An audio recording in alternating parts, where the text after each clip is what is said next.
Dr. Zaki, could you furthermore explain then what are the particular conditions that make zakah or zakat an obligation upon the Muslim? Zakat is compulsory on every Muslim, irrespective whether it's a man or a woman, whether adult or minor, whether sane or insane, as long as he's a free citizen. And he has surplus wealth or savings which has reached the nisab level or above it, and he has that wealth or surplus amount or saving for one complete hijri year or lunar year. Then zakat becomes compulsory on that particular Muslim, and most of the time, most of the cases, it is 2.5%.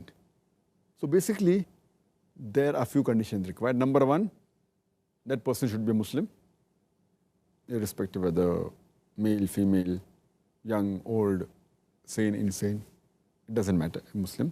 Number two, he should be a free citizen. Number three, he should be a sahib-e-nisab. That means he should be the sole owner of that surplus wealth. Above the basic requirement, whatever savings he has got, whatever surplus he has got, he should be the sole owner of it. It should not belong to somebody else.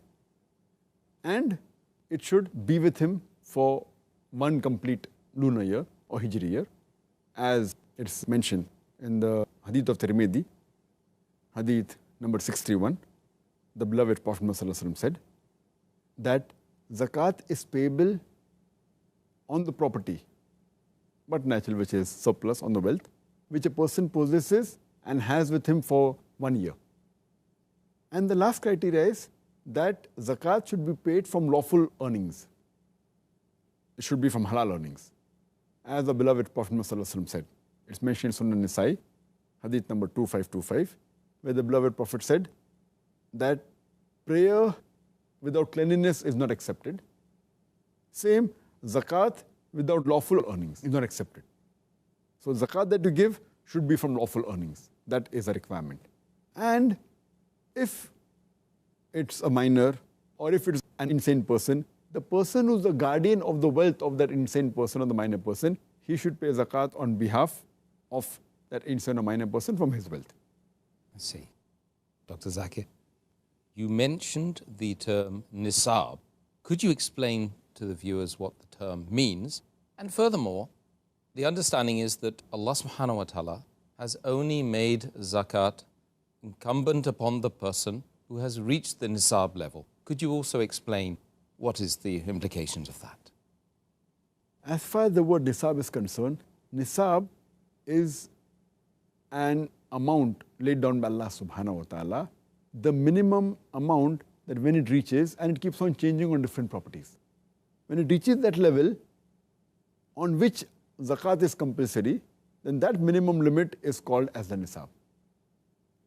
And Allah subhanahu wa ta'ala has made it compulsory that zakat should be given only when a person reaches nisab, is for many reasons. Number one, those people who are poor, they will not be unnecessarily taxed with it, with the zakat. And furthermore, those who are rich will surely have to pay the zakat from their surplus wealth. Secondly, it is an insurance against those countries who want to levy a tax on the needy and the poor. So nisab has been laid down. That means they cannot tax a person who is below the nisab level. So it is insurance against those countries who want to levy a tax on the needy and the poor. Furthermore, a person who wants to know whether he should pay zakat or not. So if he knows his surplus wealth, his excess wealth has reached the nisab level, he knows that he has to pay. As far as the person who is rich, for him, if he is wealthy, so all the excess wealth but natural is liable for zakat. Nisab has got two requirements. Number one, that it should be above the basic requirements known as fadl, above the requirement of human being. So it is besides the clothing, shelter, lodging, boarding, all the basic requirements of human being. If he has surplus wealth or saving, then if it reaches nisab level, then that is counted for zakat. And what is the basic requirement depends upon the Islamic Sharia.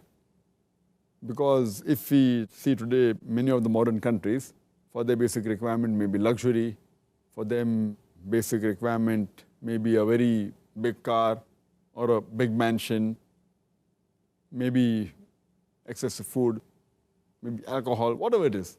So it should be according to the Islamic guidelines.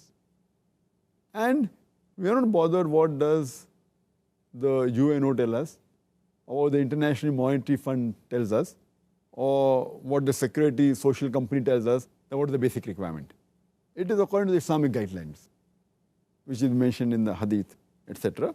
If it is above that, then if it reaches the nisab level, then zakat has to be given.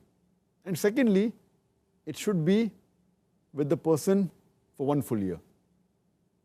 As I mentioned earlier, our beloved Prophet ﷺ said, it's mentioned in the Hadith of Tirmidhi, Hadith number 631, the Prophet said that anyone who possesses wealth with him, or property, but natural, reaching the nisab level, that's surplus wealth, for 1 full year in his possession, then he should pay zakat on it. There is exception to this rule for farm products, as Allah says in Surah Anam, chapter number 6, verse number 141, that give what is due according to what is proper on the day of harvest.